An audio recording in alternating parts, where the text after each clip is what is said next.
नेताजी के साथ 2024 की बात में एक ऐसे नेताजी से आपकी मुलाकात आज हम करवाते हैं जो लगातार मैदान पर होकर अपनी लोकसभा की लड़ाई लड़ते हैं और जब मुद्दों पर सींग फंसाते हैं तो फिर पीछे नहीं हटते हैं और मजबूती से उनका जो कद है, अगर बात की जाए, सोनीपत से वो चुनाव जीत चुके हैं, करनाल से वो चुनाव जीत चुके हैं और पिछली बार रोहतक में जो कमल खिला, पहली बार कमल खिला, आप समझ ही गए होंगे हम बात कर रहे हैं डॉक्टर अरविंद शर्मा का।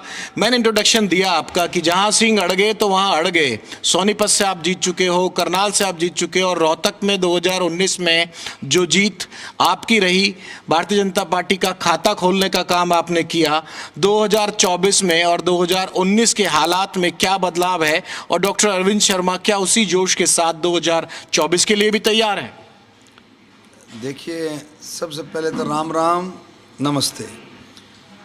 जो आपने बात कही, हमारा परिवार, मेरा परिवार, मेरे दादाजी कबीरपंथी थे, मेरे फादर रिटायर्ड प्रिंसिपल थे, दादाजी भी रिटायर्ड हेडमास्टर थे, सत्संगी थे। वो एक तारे का सत्संग करते थे, गरीब से गरीब के घर में, गरीब चाहे दलित हो, बैकवर्ड हो, जनरल कास्ट का हो, गरीब से गरीब के घर में उनका आशीर्वाद था, उनका प्यार प्रेम था। जब हम सोनीपत से चुनाव लड़े और सेवा ही संगठन जो भारतीय जनता पार्टी का, ये हमारे खून में है, हमारे खून में, परिवार के खून में है। सेवा भाव से ही हम आगे बढ़े और जाति पाति से ऊपर उठ करके 36 बिरादरी का आशीर्वाद लेकर के आगे बढ़े। और मैं कहता हूँ वही एक कारण था कि लोगों को इस बात की बहुत अच्छे से समझ आई कि डॉक्टर अरविंद शर्मा के परिवार में जाति पाति नहीं है। वो जाति पाति से ऊपर उठ करके काम करते हैं और गरीबों की लड़ाई लड़ते हैं, चाहे वो दलित हो, बैकवर्ड हो, जनरल कास्ट का हो। किसानों की लड़ाई लड़ते हैं, नौजवानों की, महिला और बुजुर्गों की। तो ये बातें लोगों को समझ में आई और यही कारण रहा कि लोगों में एक विश्वास पैदा हुआ और उस विश्वास के चलते लोगों ने निर्दलीय सांसद बनाया। और आज वही विश्वास है, लोगों का विश्वास है, उस विश्वास को हमने कहीं कम नहीं होने दिया, टूटने की बात नहीं, कहीं कम भी नहीं होने दिया। और आज उसी विश्वास के सहारे मैं उम्मीद कर सकता हूँ कि रोहतक में 36 बिरादरी के आशीर्वाद से फिर से कमल का फूल खिलेगा। डॉक्टर साहब, जो कुछ विरोध की खबरें आई, जिस तरह से ग्रामीण पृष्ठभूमि की बात थी, कुछ किसान नाराज बताए जा रहे हैं, दो ऐसे फैक्टर हैं 2024 में जिनको आप नज़रअंदाज नहीं कर सकते। देखिए, ऐसा है, किसान मोदी जी से बहुत खुश है, बहुत खुश है। मैं कहता हूँ खुश नहीं, बहुत खुश है। महम में हम गए, गढ़ी सांपला कलोई में, गाँव में हम गए, कल रैली भी हमने की है। आप देखें, किसी गांव में, मैं मल के किसी गांव में कोई विरोध नहीं हुआ। एक बड़ाली गांव में विरोध हुआ, इसी तरह से गढ़ी सांपला कलोई में एक महिला नेत्री ने विरोध किया किसानों का नाम लेकर के। लेकिन जब वो निकली तो मैं ऑथेंटिक बताता हूँ, जो विरोध करने वाले हैं वो गुलाबी गैंग के सदस्य हैं। मैंने उस बड़ाली में भी आपको फ़ोटो दिखाया था कि कौन लोग विरोध कर रहे थे। वो लोग विरोध कर रहे थे जिनका हुड्डा परिवार के साथ गहरा संबंध रहा है और वो प्लानिंग भी, वो इंस्ट्रक्शन भी वहीं से चलती है। अब आप देखें, गढ़ी कलोई सांपला में आप छोटा सा देखें, ये आप देखें, ये जो नेत्री है, ये जो नेत्री है, आप देखें, ये कौन है, देख लिया आपने। उसने आकर के विरोध किया। वाशा उड्डा वाला भी दिखा देना, सब देख लिया। अब आप क्या समझेंगे बताओ? तो ये विरोध हो रहा है गुलाबी गैंग। मैं ये कह रहा हूँ कि विरोध किसान नहीं कर रहे, विरोध करवाया जा रहा है अपने लोगों से। किसानों का नाम लेकर के अपने लोगों से विरोध करवाया जा रहा है। क्योंकि किसानों को तो जो रियल किसान है, जो ठेठ किसान है, जो किसानियत करता है, उसको मोदी जी पसंद है, उसको मोदी जी के काम पसंद है, उसको हरियाणा सरकार पसंद है, नायब सैनी पसंद है।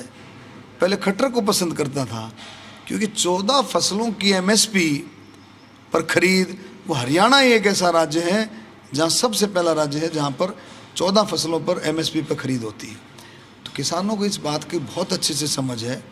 मैं पहले भी बता रहा था कि 2014 से पहले कोई किसान एक लड़का लड़की की शादी कर लेता था, एक बेटा बेटी को पढ़ा लेता था, कोई मकान बना लेता था अच्छे से, कोई ट्रैक्टर का लोन लेता था, उसका कर्ज टूटता नहीं था।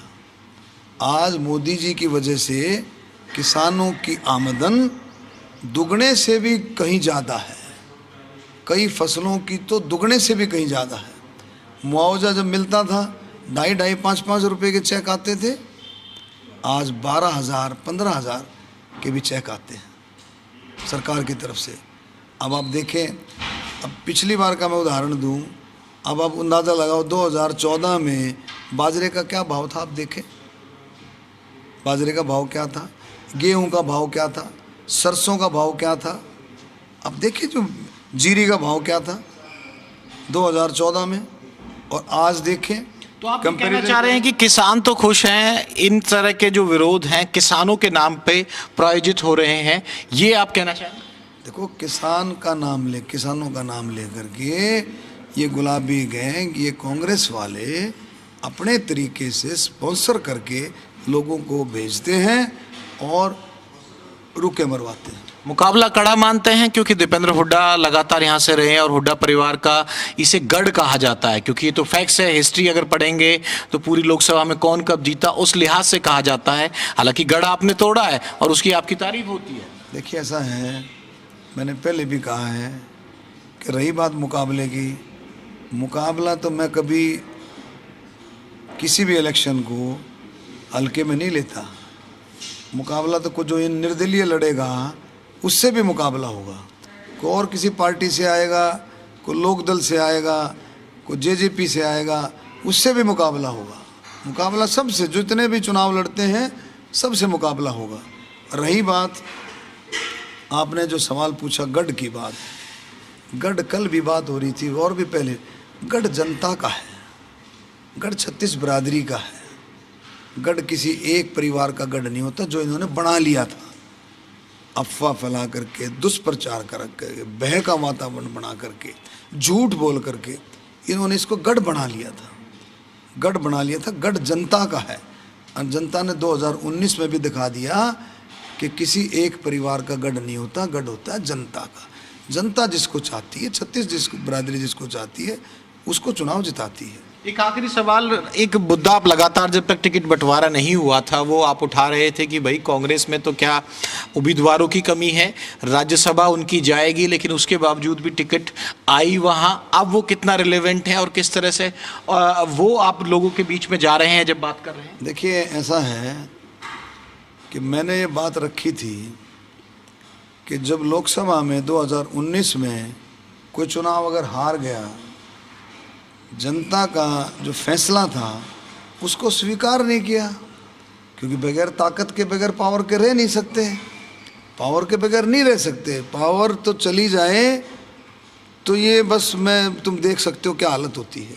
बगैर पावर के नहीं रह सकते, बगैर जो है सिस्टम के। अब इन्होंने देखा, आपने जब यहाँ से लोगों ने एक परिणाम दिया था, एक मैंडेट दिया था, उसकी कदर ना करते हुए एक दलित महिला नेत्री की,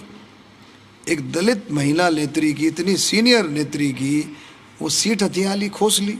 मैं कहूँगा खोस ली, ज़बरदस्ती खोस ली एक किस्म से। उसको सीट को हथिया लिया। अब आप महिला नेत्री से बात कर ले, उसका भी दर्द कई दफ़ा छलकता है कि भी इस तरह से इन्होंने धोखा कर दिया। उसकी सीट हथिया ली, राज्यसभा में जाके बैठ गए। अब दोनों हाथों में लड्डू ले रहे हैं भाई, दोनों हाथों में लड्डू लेकर के जनाब मैदान में कूद गए हैं। राज्यसभा की तो चली जाएगी क्योंकि समझे, मैदान में कूद गए हैं। अब मैं कह रहा हूँ, अगर इतनी हिम्मत है, अगर सिद्धांत की बात करते हो, जो कि आप कभी कर ही नहीं सकते हो, सिद्धांत की बात आप कभी कर ही नहीं सकते हो क्योंकि आपके खून में ही नहीं सिद्धांत की बात करना। अगर आप सिद्धांत की बात करते हो, प्रिंसिपल की बात करते हो, तो आपको राज्यसभा से इस्तीफा देना चाहिए था। क्या चाहिए? क्यों? क्यों राज्यसभा से आप लगाते हो इफ एंड बट, इवेंट बड़ा लगाते हो, क्योंकि असली मज़ा तभी आएगा कि बैराज स्वस्ति बजे थी, अब आओ भाई मैदान में। हम तो दोनों हाथों में लड्डू लेके चल रहे हैं।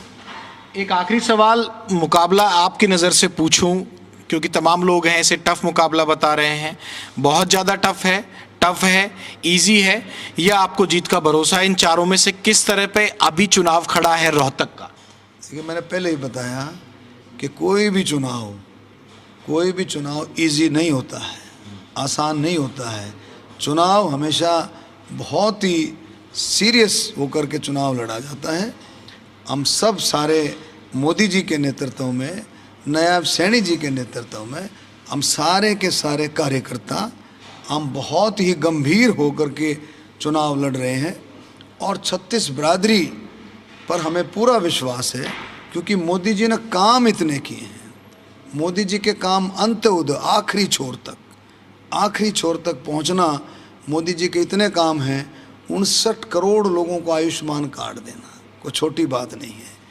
5 ऐसे काम हैं, आप देखें, धारा 370, 35A, 3 तलाक, करतारपुर कॉरिडोर, आपका राम मंदिर, उसके साथ महिला आरक्षण। जब राम मंदिर की हम बात करते हैं तो भगवान श्री राम के साथ महर्षि वाल्मीकि भी जुड़ते हैं, भगवान श्री राम के साथ गुरु रविदास जी भी जुड़ते हैं, और भगवान श्री राम के साथ कबीर साहब भी जुड़ते हैं। यानी कि सभी महापुरुष और सभी देवता भगवान श्री राम के साथ जुड़ते हैं। इतना बड़ा काम, 500 साल पुराना काम का अगर कोई सिस्टम रास्ता निकाला तो प्रधानमंत्री मोदी जी के नेतृत्व में। इसी तरह महिला आरक्षण, अब आप देखें रैलियों में, आप संख्या देखें, महिलाओं की संख्या बढ़ चढ़ करके है। महम की रैली आपने देखी होगी, पुरुषों से भी ज़्यादा संख्या महिलाओं की थी, पुरुषों की भी संख्या थी बराबर। कलोई की भी चर्चा हो रही है काफ़ी, जो ऐसी जगह बताई जा रही है। 2 रैली आपकी बड़ी हिट रही है। कलोई और महम, मतलब कलोई में जसैया, महम, हर रैली में महिलाओं की संख्या बढ़ चढ़ करके होती है, क्योंकि उनको समझ आया है मोदी जी का लक्ष्य 3 करोड़ महिलाओं को लखपति दीदी बनाना। मेहनत करके, वो ऐसे बांटने का काम नहीं, मेहनत करके, और जिस महिला ने मेहनत की है वो लखपति बनी है और बनती जा रही है, और भी उससे भी ऊपर पहुंच रही है। हर एक के लिए, किसानों के लिए, खेती और मजदूर, दलित, बैकवर्ड, नौजवानों के लिए, कर्मचारी, छोटे कर्मचारी, बड़े कर्मचारी, व्यापारी, छोटे व्यापारी, बड़े व्यापारी, विश्वकर्मा, प्रधानमंत्री विश्वकर्मा योजना कितनी बड़ी योजना है। आपका स्वतंत्रता सेनानियों के लिए, शहीदों के परिवार के लिए, बुजुर्गों के लिए, खिलाड़ियों के लिए, महिलाओं के लिए, हर कैटेगरी के लिए मोदी जी ने काम किया है। हर कैटेगरी को उठाने का काम किया है। पूरा देश जो है, मैं कहता हूँ पूरा देश मोदीमयी और कमलमयी है। इसमें हरियाणा भी साथ में शामिल है। आप रोहतक की बात करते हैं, मैं कहता हूँ हरियाणा में 10 की 10 सीटों पर 36 बिरादरी के आशीर्वाद से कमल का फूल खिलेगा। डॉक्टर अरविंद शर्मा अपने ही अंदाज में हर सवाल का जवाब दे रहे हैं और कह रहे हैं कि मुकाबला जैसा भी हो, मोदी के नाम के साथ, अपने काम के साथ लगातार रोहतक की जनता के बीच जाते रहेंगे। और उन्हें भरोसा है कि 36 बिरादरी की जीत के साथ 2019 में जो उन्होंने किया, 2024 में भी संभव है, और ऐसा वो करके दिखाएंगे, पूरी पार्टी को साथ लेकर और अपने कार्यकर्ताओं के साथ मिलकर। नेताजी के साथ फिलहाल इतनी ही बात। तमाम नेताओं से आपकी बातचीत इस हरियाणा लोकसभा चुनाव को लेकर कराते रहेंगे। कैमरामैन राहुल निर्वाण के साथ विनोद लांबा, जी मीडिया, रोहतक।